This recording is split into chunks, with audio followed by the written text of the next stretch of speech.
Assalamualaikum warahmatullahi wabarakatuh. Salam sejahtera. Okey, Alhamdulillah, insyaAllah hari ini kita akan menyambung kuliah kita bagi chapter untuk elektroneumatik. Okey, right. Pada sesi yang lepas saya ada menerangkan tentang serba sedikit pengenalan tentang sistem elektroneumatik. Seperti yang saya katakan, dalam pneumatic system ni, untuk sekarang ni, penggunaan pneumatic system amat dibantu dengan keperluan electrical signal.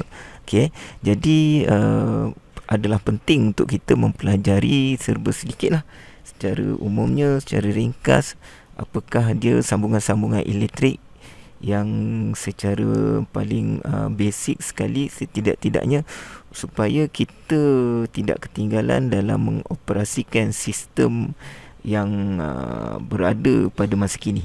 Okey, jadi hari ini saya akan menyambung topik berkenaan lita kawalan bagi elektroneumatik. Okey, bagi single cylinder.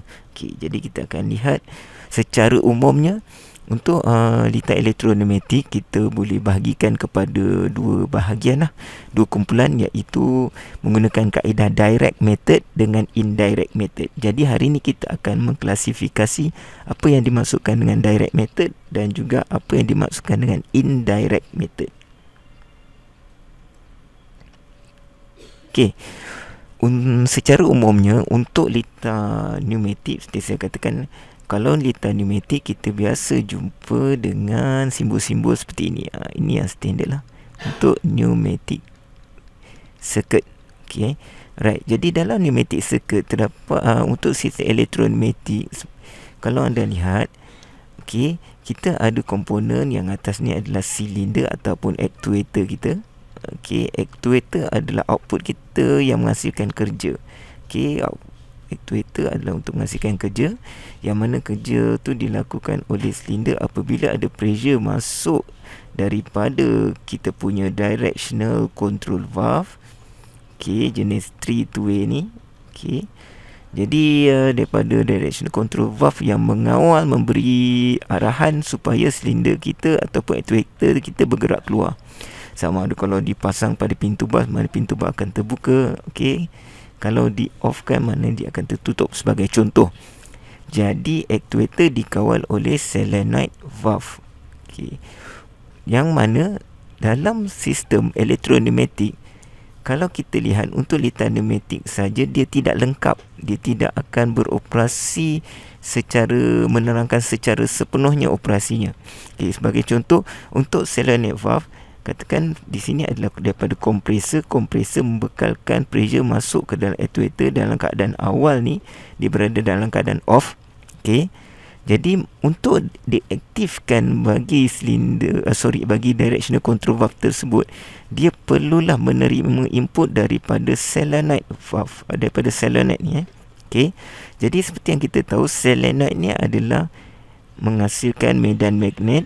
Okey, yang mana apabila medan magnet tersebut diaktifkan, kita membayangkan bahawa dia akan actuatekan valve kita. Jadi dia akan menolak. Jadi aliran tu akan dialirkan daripada keadaan off kepada on. Dia masuk ke dalam sistem dan dia akan menolak actuator. Jadi bagaimanakah signal bagi menghantar kepada solenoid ni? Jadi seperti yang kita tahu, solenoid valve ataupun solenoid ni terhasil daripada tenaga elektrik positif yang dibekalkan kepada coil. Okey, yang mana coil tersebut kita letakkan core besi iron core. Jadi bila kita windingkan dia, kita bekalkan kepada negatif, apa yang terhasil akan menghasilkan medan magnet. Jadi untuk menghasilkan tenaga elektrik, jadi tidak lagi, kalau di sini hanyalah angin. Jadi untuk kat sini menghasilkan tenaga elektrik, signal elektrik perlulah dibekalkan pada lita elektrik. Okey, jadi sebab tu tidak lengkap pneumatiknya hanya dengan menggunakan lita pneumatik saja. Mesti plus dengan lita elektrik. Okey, jadi untuk lita elektrik yang kita gunakan, seperti yang kita terangkan pada minggu lepas, kita menggunakan kaedah ladder diagram. Okey, alright. Untuk ladder diagram, seperti yang kita tahu, sama juga mesti ada positif terminal. Okey, power supply terminal positif, dan juga mesti ada terminal negatif. Okay, secara umumnya, yang mana kemudian kita ada input daripada switch. Okey, manakala output yang kita gunakan adalah yang ni tadi ni, solenoid valve. Jadi yang ini pun adalah solenoid valve, tetapi dalam simbol elektrik. Okey, yang ini adalah solenoid valve tapi dalam simbol pneumatik. Jadi kedua-duanya adalah benda yang sama. Okey, jadi kena faham. Okey, sebabnya untuk litar elektrik kita tak bolehlah sambungan elektrik tiba-tiba pergi pada pneumatic system, sebab untuk litar pneumatik yang menghubungkan antara line-line ni adalah pipe uritin ataupun tubing lah, tubing. Okey, yang mana tubing ni dia membekalkan pressure angin. Okey, berbeza dengan kalau kata litar elektrik ni, yang menghubungkan setiap komponen adalah wire elektrik. Okey, jadi dia membekalkan apa? Dia membekalkan current ataupun arus. Jadi itu yang membezakan antara. Tetapi dari segi komponen, yang ini adalah benda yang sama bagi solenoid valve. Ini yang kita bincangkan. Okey, baik. Jadi untuk melihat, okey, dari segi direct method, baru kita nak pergi pada tadi tu revision. Sekarang ni kita nak bercerita tentang direct method. Okey, bagi direct method, apa yang dimaksudkan dengan direct method? Kita bersihkan dulu, insyaAllah.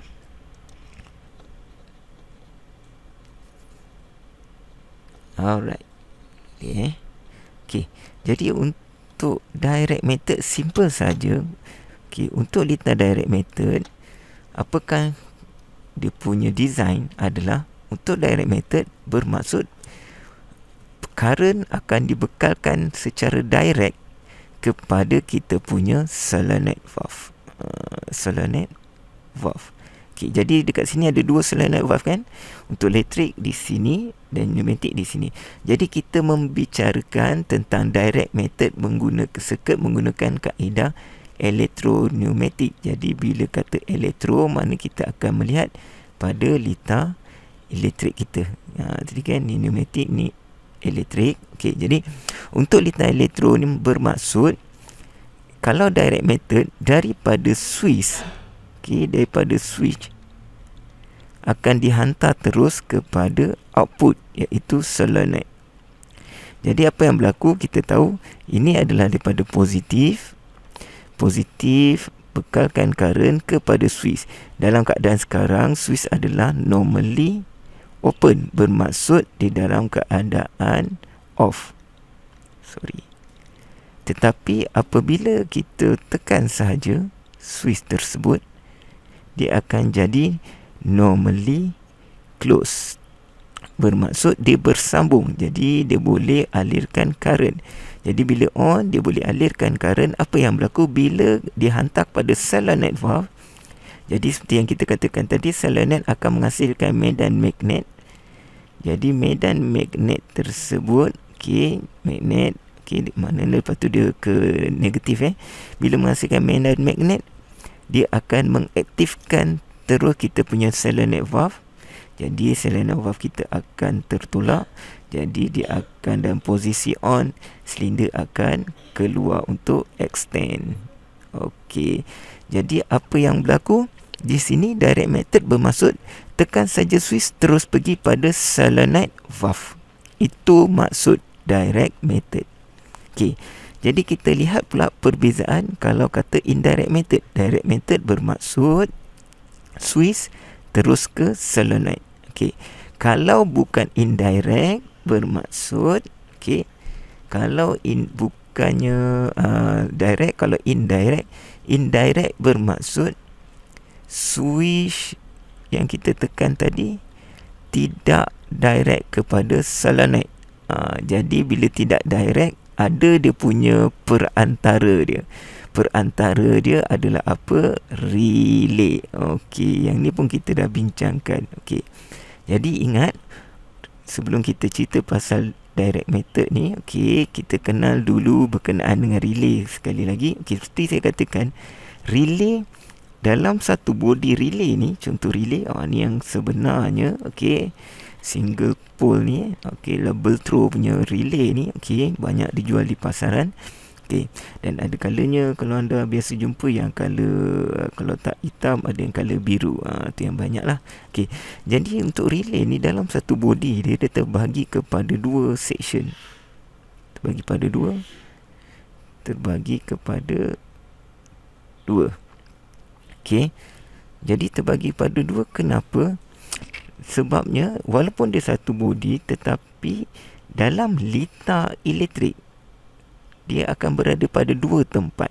Yang pertama, kalau anda lihat untuk terminal, yang atas ni terminal positif dan negatif, sebagai contoh A1 dan A2, dia adalah di sini. A1 adalah sambungan ni. Kalau kita sambungkan wire di sini, bermaksud ni adalah A1.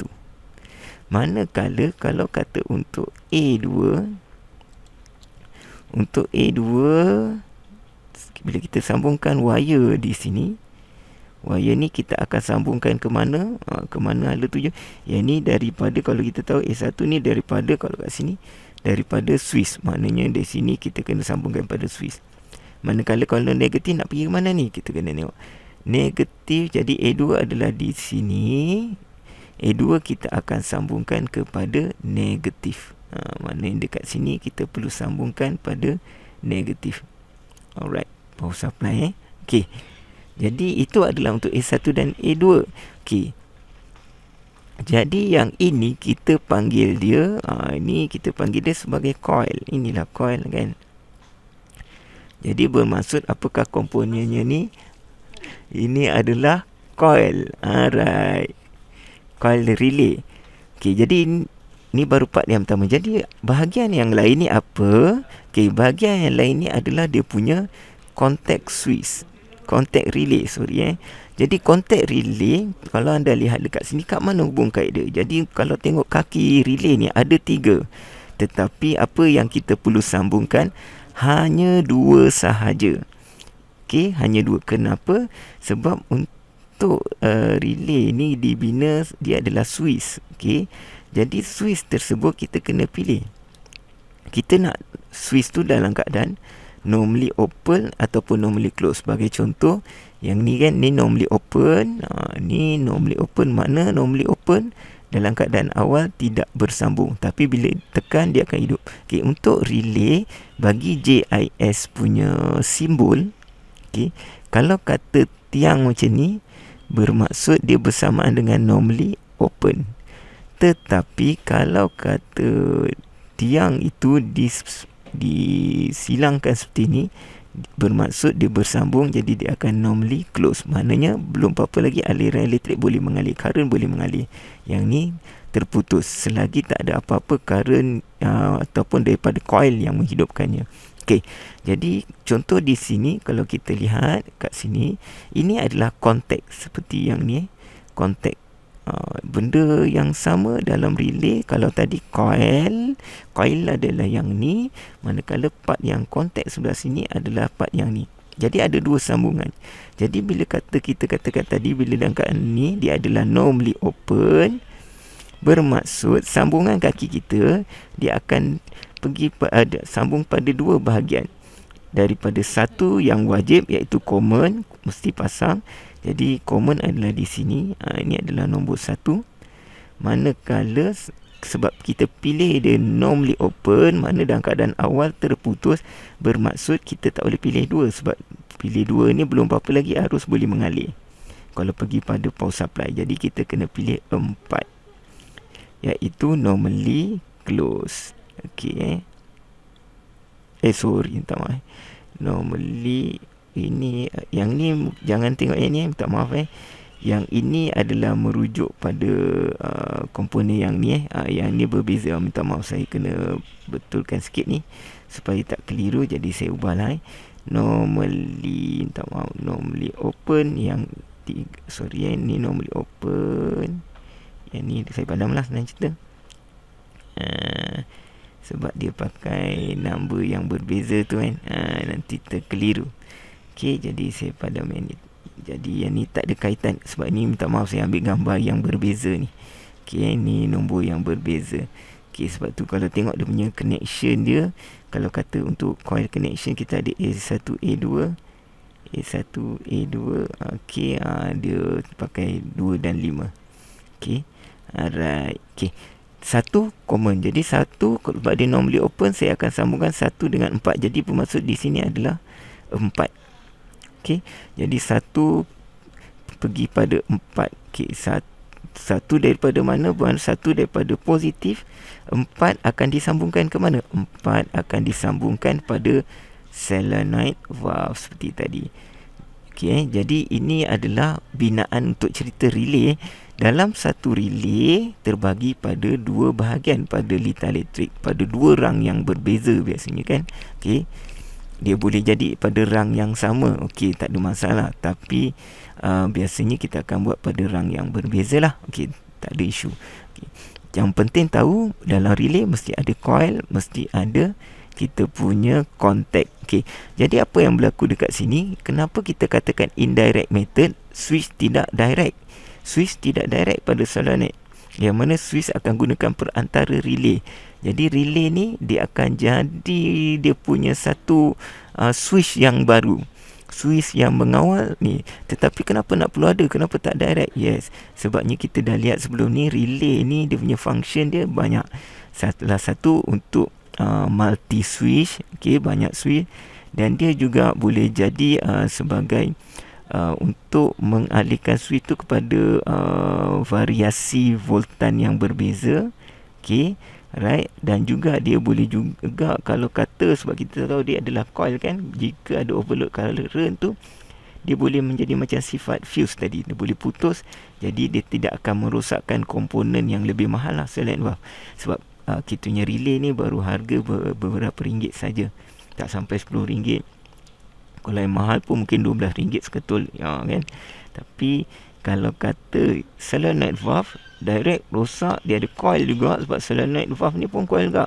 Tapi kalau coil dia rosak, valve dia rosak, dia akan memakan belanja yang 5, 6, 7, 8, bahkan mungkin 10 kali ganda lebih daripada relay. Jadi sebab tu dalam pemasangan litar elektrik ni, litar elektroneumatik, kami banyak mengajar untuk menggunakan kaedah indirect method lah, supaya tidak menyebabkan kerosakan pada sistem. Tu dengan meja kan. Okey. Jadi bila cerita balik, indirect method bermaksud tekan switch, masih lagi tujuan dia adalah untuk mengarahkan silinder keluar. Okey, untuk membukakan current di sini. Okey. Jadi apa yang berlaku kaedah yang kita baca litar, kita tengok satu persatu. Dalam keadaan awal belum tekan switch, dalam keadaan open, yang ni pun dalam keadaan open, jadi tak ada current yang boleh dihasilkan, dibekalkan kepada output kita. Tetapi apabila yang ini tak boleh tekan secara manual, yang boleh tekan manual adalah start. Okey. Jadi bila start kita tekan, dia akan mengalirkan elektrik. Jadi dia akan hantar kepada coil kita. Coil kita A1, A2. Jadi current positif bekalkan pada coil menghasilkan apa? Medan magnet. Jadi bila medan magnet terhasil, apa yang berlaku? Dia akan menarik kita punya kontak relay ni tadi, dan dia akan bersambung ke sini. Jadi kita tahu apakah perkaitan dia bila aktifkan yang ini. Apa kaitan dia? Kaitan dia adalah di sini. Jadi kontak 1, 2 asalnya tadi di 4 ni tidak bersentuh, tetapi bila ada current, bermaksud dia akan jadi close. Jadi bila ada close, dia jadi close, dia tertarik, current akan mengalir dan terus kepada solenoid. Sama juga bila solenoid aktif, bermaksud dia akan tolak, dan kita bayangkan dia akan tolak macam tu. Jadi pressure akan naik ke atas dan menolak untuk silinder extend. Okey. Jadi apa yang berlaku? Daripada start button, kita tidak arahkan dia direct terus pada solenoid. Kita adakan perantara, iaitu relay, untuk menghidupkan solenoid secara tidak langsung, indirect method. Jadi itu yang dimaksudkan dengan indirect method. Okey, secara mudah direct method switch langsung ke solenoid. Okey. Kalau kata indirect switch tidak langsung kepada solenoid, yang mana relay sebagai perantara. Jadi itulah beza antara direct method dengan indirect method. Okey, jadi lagi satu ulang kaji yang saya telah bagi. Okey, tapi sebelum tu lihat ini adalah untuk sambungan yang sebenar. Saya beritahu kalau untuk yang kita punya, mungkin yang untuk kaki ni A1 A2 mungkin di sini A1 A2, manakala yang satu ni adalah common.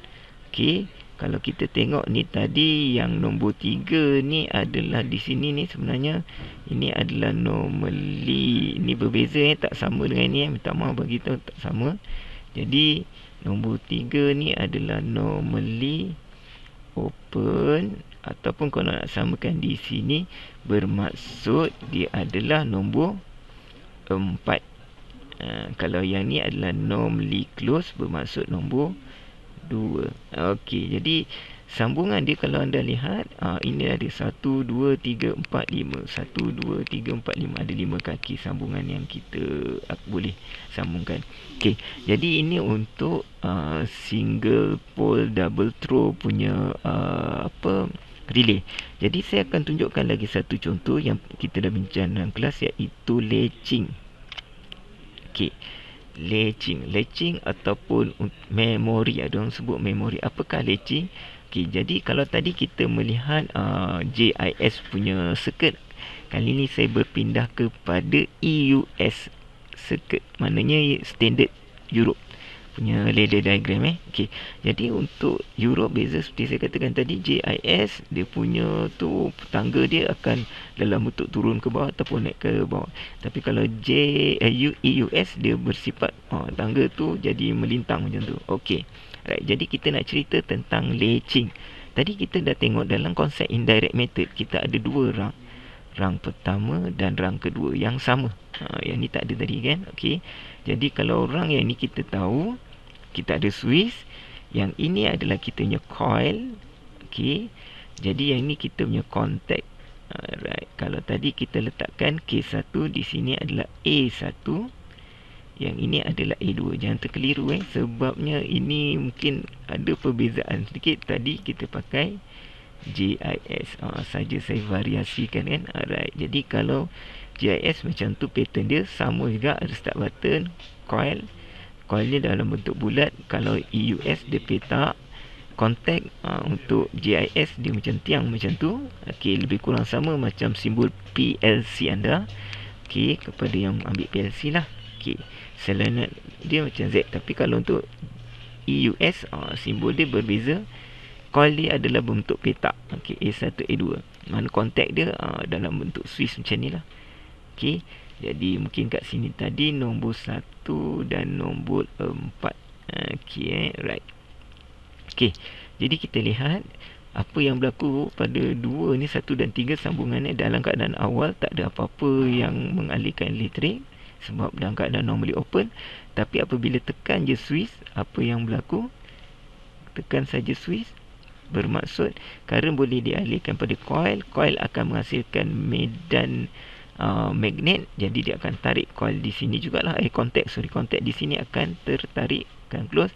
Jadi apa yang berlaku? Dia akan hantar kepada kita punya solenoid valve. Jadi solenoid valve kita tadi, dia akan menghantar kepada kita punya silinder kita lah. Kan? Tadi kita buat tu silinder kita. Jadi single acting silinder. Jadi silinder akan extend lah. Okey, sama, kena ada dua-dua litar. Okey, jadi benda yang sama. Di sini solenoid. Okey, jadi ini yang tadilah indirect method, bermaksud switch tidak langsung kepada solenoid, dia lalu pada coil. Kemudian bila coil contact hidup, coil akan solenoid akan activate ataupun dia akan actuatekan valve kita untuk keluarkan kita punya silinder. Okey. Jadi kita nak cerita pasal latching. Okey, latching bermaksud apabila kita menggunakan latching, dia menggunakan konsep indirect method. Okey.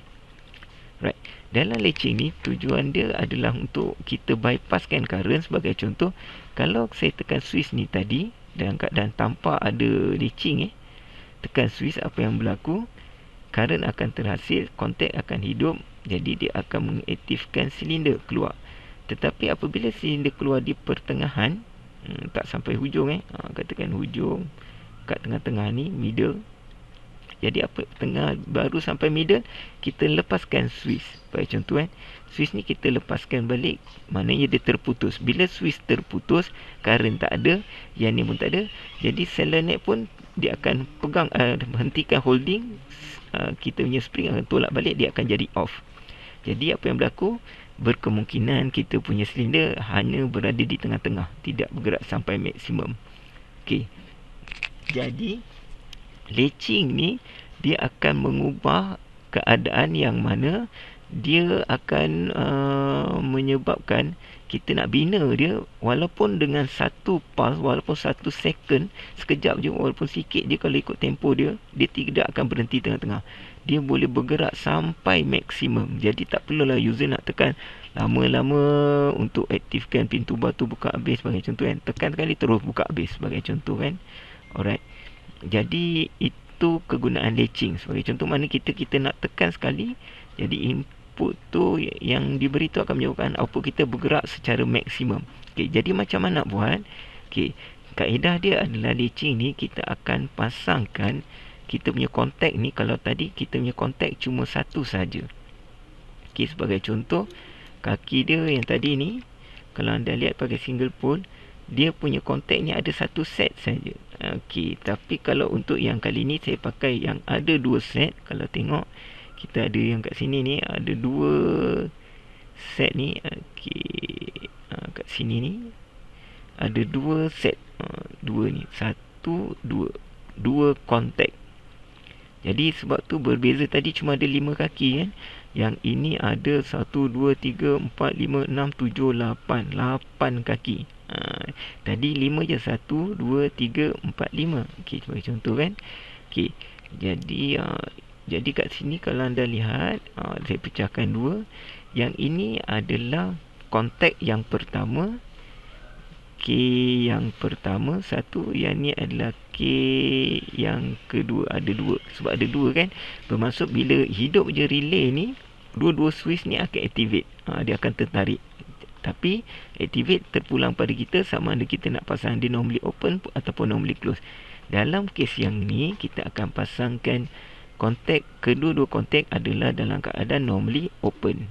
Okey, normally open. Jadi apa yang berlaku bila saya tekan switch tadi, selain daripada dia mengaktifkan kita punya solenoid, pada masa yang sama kontak tersebut dia akan tarik juga ni secara serentak, yang mana current tersebut dia akan bypass daripada switch. Mana current daripada positif dia tak boleh balik positif, dia akan cari negatif. Jadi negatif dia akan holding kita punya relay tadi. Jadi relay ni akan sentiasa hidup. Hidup je dah bila tekan sekali, kat sini dia jadi bypass. Dia akan hidupkan coil walaupun switch ni kita angkat balik. Dah angkat pun, walaupun sini tak ada current dah, tetapi sebab dekat sini dia dah mengalir bypass, makna dia dah tak lalu lagi sini, asal lalu sini. Jadi dia dah bypass, shortcut lalu sini.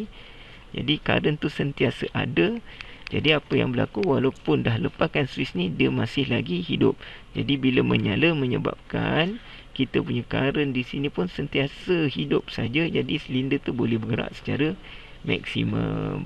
Okey, jadi inilah yang kita panggil latching memori. Okey. Jadi macam mana nak matikan? Jadi kita letaklah satu switch kat sini. Satu switch normally close, dalam keadaan awal kita tak ada apa-apa, tapi nak matikan dia, kita akan tekan untuk dia terputus. Jadi dia akan putuskan current, dah tak ada lagi holding. Sini pun lepas, bermaksud yang ni pun tak ada. Okey, jadi inilah latching. Okey, right. Jadi kalau nak lihat lita dia, secara simulasi kita boleh lihat balik pada nota kita yang lepas. Okey, untuk latching adalah yang ni lah. Okey.